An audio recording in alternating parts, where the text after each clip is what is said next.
Pride and Prejudice, Chapter 8. At 5 o'clock the two ladies retired to dress, and at 6:30 Elizabeth was summoned to dinner. To the civil inquiries which then poured in, and amongst which she had the pleasure of distinguishing the much superior solicitude of Mr. Bingley's, she could not make a very favourable answer. Jane was by no means better. The sisters, on hearing this, repeated 3 or 4 times how much they were grieved, how shocking it was to have a bad cold, and how excessively they disliked being ill themselves, and then thought no more of the matter, and their indifference towards Jane, when not immediately before them, restored Elizabeth to the enjoyment of all her original dislike. Their brother, indeed, was the only one of the party whom she could regard with any complacency. His anxiety for Jane was evident, and his attentions to herself most pleasing, and they prevented her feeling herself so much an intruder as she believed she was considered by the others. She had very little notice from any but him. Miss Bingley was engrossed by Mr. Darcy, her sister scarcely less so, and as for Mr. by whom Elizabeth sat, he was an indolent man, who lived only to eat, drink, and play at cards, who, when he found her prefer a plain dish to a ragout, had nothing to say to her. When dinner was over she returned directly to Jane, and Miss Bingley began abusing her as soon as she was out of the room. Her manners were pronounced to be very bad indeed, a mixture of pride and impertinence. She had no conversation, no style, no taste, no beauty. Mrs. Hurst thought the same, and added, "She has nothing, in short, to recommend her. But being an excellent walker, I shall never forget her appearance this morning. She really looked almost wild." "She did indeed, Louisa. I could hardly keep my countenance. Very nonsensical to come at all. Why must she be scampering about the country? Because her sister had a cold. Her hair so untidy, so blowsy. Yes, and her petticoat. I hope you saw her petticoat. 6 inches deep in mud, I am absolutely certain. And the gown which had been let down to hide it, not doing its office." "Your picture may be very exact, Louisa," said Bingley, "but this was all lost upon me. I thought Miss Elizabeth Bennet looked remarkably well when she came into the room this morning. Her dirty petticoat quite escaped my notice." "You observed it, Mr. Darcy, I am sure," said Miss Bingley, "and I am inclined to think that you would not wish to see your sister make such an exhibition." "Certainly not. To walk 3 miles or 4 miles or 5 miles or whatever it is, above her ankles in dirt, and alone, quite alone. What could she mean by it? It seems to me to shew an abominable sort of conceited independence, a most country town indifference to decorum. It shews an affection for her sister that is very pleasing," said Bingley. "I am afraid, Mr. Darcy," observed Miss Bingley in a half-whisper, "that this adventure has rather affected your admiration of her fine eyes." "Not at all," he replied. "They were brightened by the exercise." A short pause followed this speech, and Mrs. Hurst began again. "I have an excessive regard for Jane Bennet. She is really a very sweet girl, and I wish with all my heart she were well settled. But with such a father and mother, and such low connections, I am afraid there is no chance of it. I think I have heard you say that their uncle is an attorney in Meryton." "Yes, and they have another, who lives somewhere near Cheapside." "That is capital," added her sister, and they both laughed heartily. "If they had uncles enough to fill all Cheapside," cried Bingley, "it would not make them one jot less agreeable."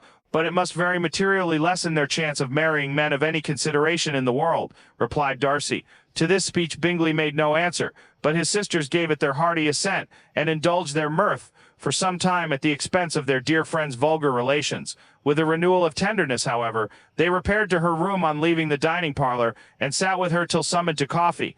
She was still very poorly, and Elizabeth would not quit her at all, till late in the evening, when she had the comfort of seeing her asleep, and when it appeared to her rather right than pleasant that she should go downstairs herself. On entering the drawing-room, she found the whole party at loo, and was immediately invited to join them, but suspecting them to be playing high, she declined it, and making her sister the excuse, said she would amuse herself for the short time she could stay below with a book. Mr. Hurst looked at her with astonishment. "Do you prefer reading to cards?" said he. "That is rather singular. Miss Eliza Bennet," said Miss Bingley, "despises cards." "She is a great reader, and has no pleasure in anything else." "I deserve neither such praise nor such censure," cried Elizabeth. "I am not a great reader, and I have pleasure in many things." "In nursing your sister I am sure you have pleasure," said Bingley, "and I hope it will soon be increased by seeing her quite well." Elizabeth thanked him from her heart, and then walked towards a table where a few books were lying. He immediately offered to fetch her others, all that his library afforded. "And I wish my collection were larger for your benefit, and my own credit, but I am an idle fellow, and though I have not many, I have more than I ever look into." Elizabeth assured him that she could suit herself perfectly with those in the room. "I am astonished," said Miss Bingley, "that my father should have left so small a collection of books. What a delightful library you have at Pemberley, Mr. Darcy." "It ought to be good," he replied. "It has been the work of many generations, and then you have added so much to it yourself. You are always buying books. I cannot comprehend the neglect of a family library in such days as these." "Neglect! I am sure you neglect nothing that can add to the beauties of that noble place. Charles, when you build your house, I wish it may be half as delightful as Pemberley. I wish it may. But I would really advise you to make your purchase in that neighborhood, and take Pemberley for a kind of model. There is not a finer county in England than Derbyshire. With all my heart I will buy Pemberley itself if Darcy will sell it. I am talking of possibilities, Charles. Upon my word, Caroline, I should think it more possible to get Pemberley by purchase than by imitation." Elizabeth was so much caught by what passed as to leave her very little attention for her book, and soon laying it wholly aside, she drew near the card table and stationed herself between Mr. Bingley and his eldest sister to observe the game. "Is Miss Darcy much grown since the spring?" said Miss Bingley. "Will she be as tall as I am?" "I think she will. She is now about Miss Elizabeth Bennet's height, or rather taller. How I long to see her again. I never met with anybody who delighted me so much. Such a countenance, such manners, and so extremely accomplished for her age. Her performance on the pianoforte is exquisite." "It is amazing to me," said Bingley, "how young ladies can have patience to be so very accomplished as they all are." "All young ladies accomplished? My dear Charles, what do you mean?" "Yes, all of them, I think. They all paint tables, cover screens, and net purses. I scarcely know anyone who cannot do all this, and I am sure I never heard a young lady spoken of for the first time without being informed that she was very accomplished." "Your list of the common extent of accomplishments," said Darcy, "has too much truth. The word is applied to many a woman who deserves it no otherwise than by netting a purse or covering a screen. But I am very far from agreeing with you in your estimation of ladies in general. I cannot boast of knowing more than half a dozen, in the whole range of my acquaintance, that are really accomplished." "Nor I am sure," said Miss Bingley. "Then," observed Elizabeth, "you must comprehend a great deal in your idea of an accomplished woman." "Yes, I do comprehend a great deal in it." "Oh, certainly," cried his faithful assistant. "No one can be really esteemed accomplished who does not greatly surpass what is usually met with. A woman must have a thorough knowledge of music, singing, drawing, dancing, and the modern languages to deserve the word, and besides all this she must possess a certain something in her air and manner of walking, the tone of her voice, her address and expressions, or the word will be but half deserved. All this she must possess," added Darcy, "and to all this she must yet add something more substantial, in the improvement of her mind by extensive reading. I am no longer surprised at your knowing only 6 accomplished women. I rather wonder now at your knowing any. Are you so severe upon your own sex as to doubt the possibility of all this? I never saw such a woman. I never saw such capacity and taste and application and elegance as you describe united." Mrs. Hurst and Miss Bingley both cried out against the injustice of her implied doubt, and were both protesting that they knew many women who answered this description, when Mr. Hurst called them to order with bitter complaints of their inattention to what was going forward. As all conversation was thereby at an end, Elizabeth soon afterwards left the room. "Eliza Bennet," said Miss Bingley when the door was closed on her, "is one of those young ladies who seek to recommend themselves to the other sex by undervaluing their own, and with many men I dare say it succeeds, but in my opinion it is a paltry device, a very mean art." "Undoubtedly," replied Darcy, to whom this remark was chiefly addressed, "there is meanness in all the arts which ladies sometimes condescend to employ for captivation. Whatever bears affinity to cunning is despicable." Miss Bingley was not so entirely satisfied with this reply as to continue the subject. Elizabeth joined them again only to say that her sister was worse, and that she could not leave her. Bingley urged Mr. Jones's being sent for immediately, while his sisters, convinced that no country advice could be of any service, recommended an express to town for one of the most eminent physicians. This she would not hear of, but she was not so unwilling to comply with their brother's proposal, and it was settled that Mr. Jones should be sent for early in the morning, if Miss Bennet were not decidedly better. Bingley was quite uncomfortable. His sisters declared that they were miserable. They solaced their wretchedness, however, by duets after supper, while he could find no better relief to his feelings than by giving his housekeeper directions that every possible attention might be paid to the sick lady and her sister. Chapter 9. Elizabeth passed the chief of the night in her sister's room, and in the morning had the pleasure of being able to send a tolerable answer to the inquiries which she very early received from Mr. Bingley by a housemaid, and some time afterwards from the 2 elegant ladies who waited on his sisters. In spite of this amendment, however, she requested to have a note sent to Longbourn, desiring her mother to visit Jane and form her own judgment of her situation. The note was immediately dispatched, and its contents as quickly complied with. Mrs. Bennet, accompanied by her 2 youngest girls, reached Netherfield soon after the family breakfast. Had she found Jane in any apparent danger, Mrs. Bennet would have been very miserable. But being satisfied on seeing her that her illness was not alarming, she had no wish of her recovering immediately, as her restoration to health would probably remove her from Netherfield. She would not listen, therefore, to her daughter's proposal of being carried home. Neither did the apothecary, who arrived about the same time, think it at all advisable. After sitting a little while with Jane, on Miss Bingley's appearance and invitation, the mother and 3 daughters all attended her into the breakfast parlour. Bingley met them with hopes that Mrs. Bennet had not found Miss Bennet worse than she expected. "Indeed I have, sir," was her answer. "She is a great deal too ill to be moved. Mr. Jones says we must not think of moving her. We must trespass a little longer on your kindness." "Removed," cried Bingley. "It must not be thought of. My sister, I am sure, will not hear of her removal." "You may depend upon it, madam," said Miss Bingley, with cold civility, "that Miss Bennet shall receive every possible attention while she remains with us." Mrs. Bennet was profuse in her acknowledgments.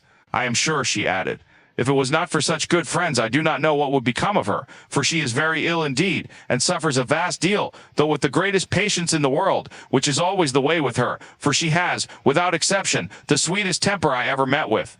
I often tell my other girls they are nothing to her. You have a sweet room here, Mr. Bingley, and a charming prospect over that gravel walk. I do not know a place in the country that is equal to Netherfield. You will not think of quitting it in a hurry, I hope, though you have but a short lease." "Whatever I do is done in a hurry," replied he, "and therefore if I should resolve to quit Netherfield, I should probably be off in 5 minutes. At present, however, I consider myself as quite fixed here." "That is exactly what I should have supposed of you," said Elizabeth. "You begin to comprehend me, do you?" cried he, turning towards her. "Oh, yes, I understand you perfectly. I wish I might take this for a compliment, but to be so easily seen through I am afraid is pitiful. That is as it happens. It does not necessarily follow that a deep, intricate character is more or less estimable than such a one as yours." "Lizzie," cried her mother, "remember where you are, and do not run on in the wild manner that you are suffered to do at home." "I did not know before," continued Bingley immediately, "that you were a studier of character. It must be an amusing study."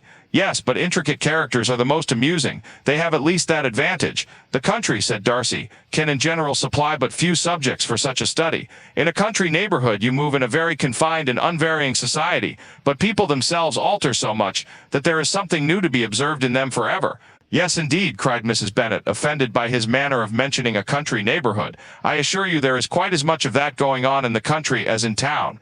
Everybody was surprised, and Darcy, after looking at her for a moment, turned silently away.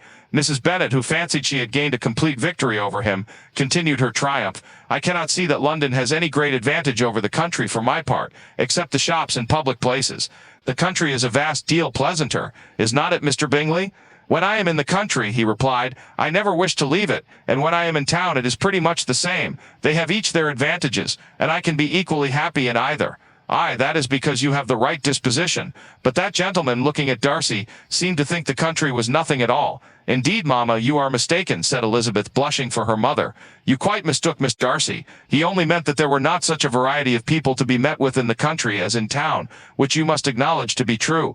"Certainly, my dear, nobody said there were, but as to not meeting with many people in this neighbourhood, I believe there are few neighbourhoods larger. I know we dine with 24 families." Nothing but concern for Elizabeth could enable Bingley to keep his countenance. His sister was less delicate, and directed her eye towards Mr. Darcy with a very expressive smile. Elizabeth, for the sake of saying something that might turn her mother's thoughts, now asked her if Charlotte Lucas had been at Longbourn since her coming away.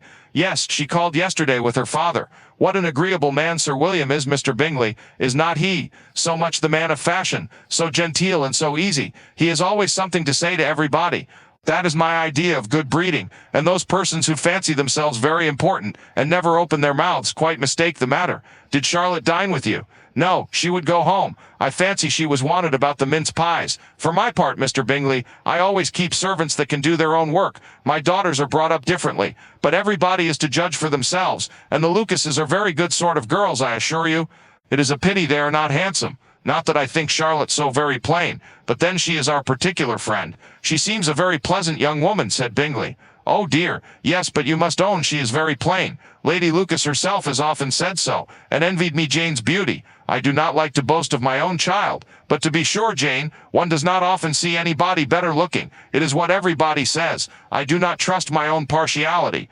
When she was only 15, there was a gentleman at my brother Gardner's in town, so much in love with her that my sister-in-law was sure he would make her an offer before we came away, but however he did not. Perhaps he thought her too young. However, he wrote some verses on her, and very pretty they were. and so ended his affection, said Elizabeth impatiently. There has been many a one I fancy overcome in the same way. I wonder who first discovered the efficacy of poetry in driving away love. I have been used to consider poetry as the food of love, said Darcy. Of a fine, stout, healthy love it may. Everything nourishes what is strong already, but if it be only a slight, thin sort of inclination, I am convinced that one good sonnet will starve it entirely away. Darcy only smiled, and the general pause which ensued made Elizabeth tremble, lest her mother should be exposing herself again. She longed to speak, but could think of nothing to say, and after a short silence Mrs. Bennet began repeating her thanks to Mr. Bingley for his kindness to Jane, with an apology for troubling him also with Lizzie. Mr. Bingley was unaffectedly civil in his answer, and forced his younger sister to be civil also, and say what the occasion required. She performed her part indeed without much graciousness, but Mrs. Bennet was satisfied, and soon afterwards ordered her carriage. Upon this signal, the youngest of her daughters put herself forward. The two girls had been whispering to each other during the whole visit, and the result of it was that the youngest should tax Mr. Bingley with having promised on his first coming into the country to give a ball at Netherfield. Lydia was a stout, well-grown girl of 15, with a fine complexion and good-humored countenance, a favorite with her mother, whose affection had brought her into public at an early age. She had high animal spirits, and a sort of natural self-consequence, which the attentions of the officers, to whom her uncle's good dinners, and her own easy manners recommended her, had increased into assurance. She was very equal therefore to address Mr. Bingley on the subject of the ball, and abruptly reminded him of his promise, adding, that it would be the most shameful thing in the world if he did not keep it. His answer to this sudden attack was delightful to their mother's ear. I am perfectly ready, I assure you, to keep my engagement, and when your sister is recovered, you shall, if you please, name the very day of the ball. But you would not wish to be dancing while she is ill. Lydia declared herself satisfied. Oh yes, it would be much better to wait till Jane was well, and by that time most likely Captain Carter would be at Meryton again. And when you have given your ball, she added, I shall insist on their giving one also. I shall tell Colonel Forster it will be quite a shame if he does not. Mrs. Bennet and her daughters then departed, and Elizabeth returned instantly to Jane, leaving her own and her relations' behavior to the remarks of the two ladies, and Mr. Darcy, the latter of whom however could not be prevailed on to join in their censure of her, in spite of all Miss Bingley's witticisms on fine eyes.